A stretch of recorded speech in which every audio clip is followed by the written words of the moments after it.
જય માતાજી, જય ખૂંખાર મેલડીમાં। ખૂંખાર મેલડીમાંના પારે જ્યારે એક ભાઈ આવ્યા તેમને કીધું હતું કે મને 2 વર્ષથી પથરીનો દુખાવો થતો હતો પેટમાં। જ્યારથી ખૂંખાર મેલડીમાંની તેમને માનતા રાખી અને ત્યારે ખૂંખાર મેલડીમાં તેમના સપને આવ્યા હતા અને સપનામાં આવી ખૂંખાર મેલડીમાંએ તેમનું ઓપરેશન કર્યું અને એના ત્રીજા દિવસે એ પથરીના ટુકડા થઈ નીકળી ગયા।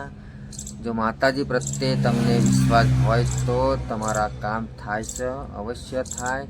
ખૂંખાર મેલડીમાંનું કહેવું છે કે સૌ પ્રથમવાર તમે તમારી કુળદેવી પર ભરોસો કરો। તમારી કુળદેવી જ તમારું તારણહાર છે, તમારી કુળદેવી જ તમારા કામ કરશે। તમે મારી પાસે આવો એનો વાંધો નથી, પણ ખૂંખાર મેલડીનું એવું કહેવું છે કે તમારી કુળદેવી જ તમારું સારું કરશે। તમે ગમે તેવી ભૂલો કરશો તો તમારી કુળદેવી તમને માફ કરી દેશે।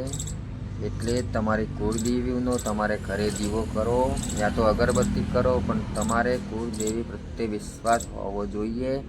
એવું કામ ના કરશો જેથી કરીને તમારી કુળદેવી નારાજ થઈ જાય। મિત્રો, ભૂવા ભોપાળામાં ના પડશો, ફક્ત તમારી કુળદેવીને જ તમે વિશ્વાસ કરો, બીજે ક્યાંય જવાની જરૂર નથી। તમારી કુળદેવી જ તમારું સારું કરશે એટલું મગજમાં ફિટ કરી દેવું।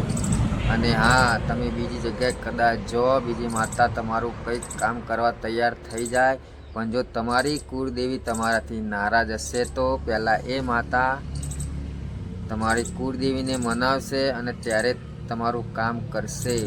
પણ જો તમારી ભૂલો એવી હશે કે કુળદેવી નારાજ હશે તો પછી બીજી વાર એ માતા તમારું કામ નહીં કરી શકે।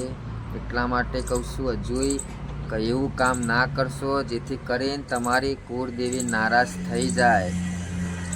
તો વિડીયો ગમે તો વિડીયોને લાઈક કરજો, શેર કરજો, અમારી ચેનલને સબસ્ક્રાઈબ કરી લેજો। જય માતાજી।